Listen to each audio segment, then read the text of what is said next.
नमस्कार दोस्तों, एनजीए defence YouTube channel में मैं आप सभी लोगों का स्वागत करता हूं। पिछली क्लास में हमने परसेंटेज चैप्टर की बी प्रश्नावली के क्वेश्चन नंबर 5 तक करवा दिए थे। देखते हैं आगे क्वेश्चन नंबर 6वें में क्या कहा गया है। क्वेश्चन नंबर 6वें में कहा गया है 35% का 10% किस भिन्न के तुल्य होगा। तो बिल्कुल सिंपल क्वेश्चन है।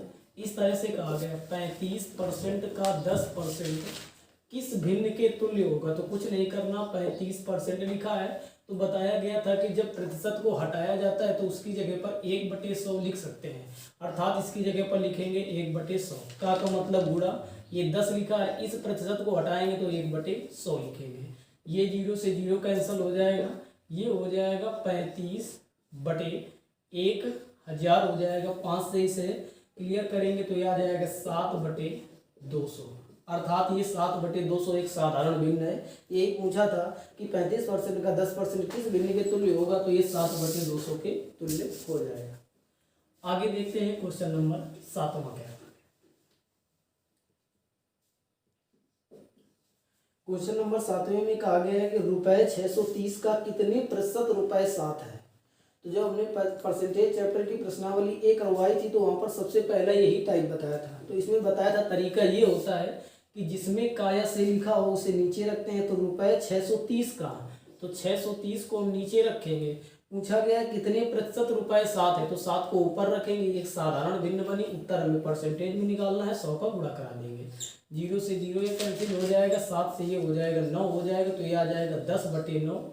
10/9 यानी एक सही 1/9%। इस बुक में इसका आंसर गलत दे रहा है, वो 7 रुपए दे रहा है, जो कि बिल्कुल गलत है। इसका जो राइट आंसर होगा वो एक सही 1/9% होगा, ध्यान देना। आगे देखते हैं क्वेश्चन नंबर 8वें में क्या कहा गया है।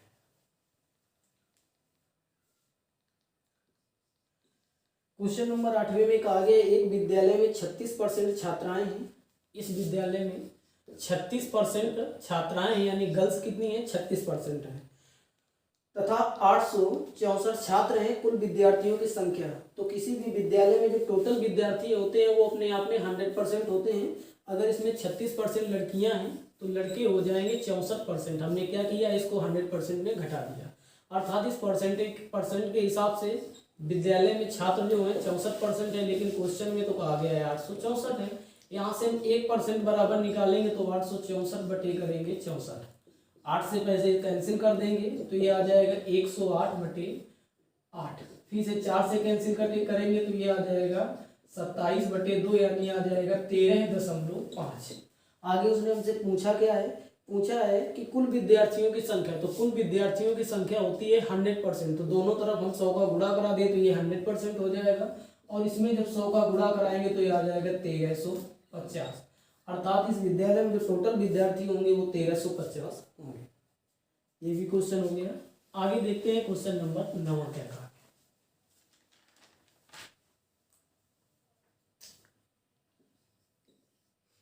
क्वेश्चन नंबर 9 में कहा गया है कि एक विद्यालय में लड़के तथा लड़कियां 3:2 के अनुपात में हैं।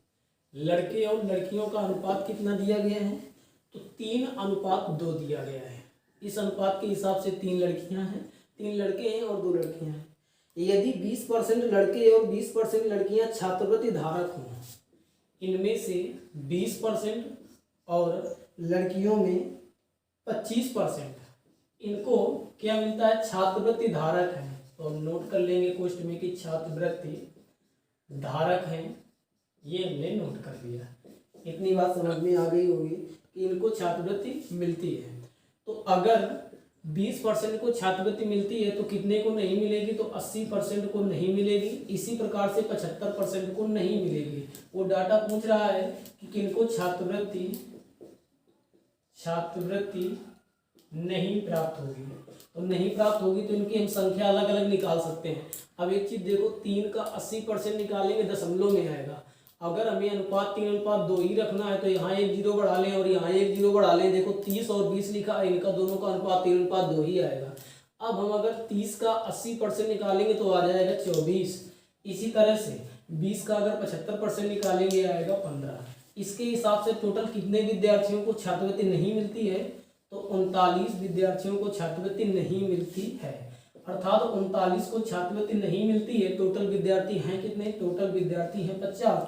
उसने पूछा है कितने प्रतिशत को छात्रवृत्ति नहीं मिलती है, 100 का हम इसमें गुणा करा देंगे। तो ये 2 हो जाएगा, 39 में 2 का गुणा कराएंगे 78%, अर्थात 78% विद्यार्थियों को छात्रवृत्ति नहीं मिलती है। यही क्वेश्चन में पूछा गया था, तो ये भी हो गया। आगे देखते हैं क्वेश्चन नंबर 10वां।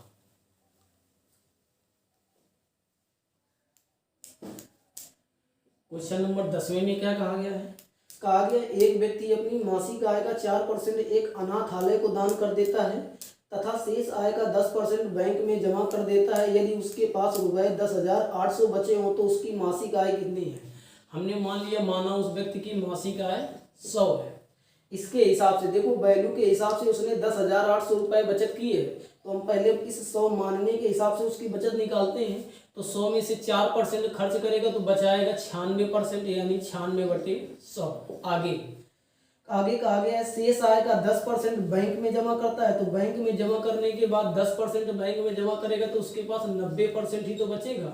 हमारे मानने के हिसाब से बचत ये हुई, लेकिन क्वेश्चन में दी गई है 10,800 रुपये। इसको हम कैलकुलेट करते हैं तो 00 से 00 ये खत्म, 10 से 10 ये खत्म। इसे 9 से कैलकुलेट करेंगे तो ये आ जाएगा तुम्हारा 12, इधर करेंगे तो ये 8 आ जाएगा। इतनी बात समझ में आई। तो यहाँ से हम 1 बराबर निकालेंगे तो आ जाएगा 1000/8 रुपये, यानी 1 बराबर आ जाएगा 125 रुपये। आगे उसने हमसे पूछा है उसकी मासिक आय कितनी है, तो हमने मानी थी मासिक आय 100 है, तो 1 बराबर पता है तो 100 बराबर निकालेंगे तो इधर भी 100 का गुणा कराएंगे, अर्थात आ जाएगा 12,500 रुपये। अर्थात उस व्यक्ति की मासिक आ जाएगी 12,500 रुपये। तो दोस्तों इस वीडियो में इतने ही क्वेश्चन रखते हैं। जो भी शेष क्वेश्चन होंगे उनको अगले वीडियो में देखेंगे। धन्यवाद।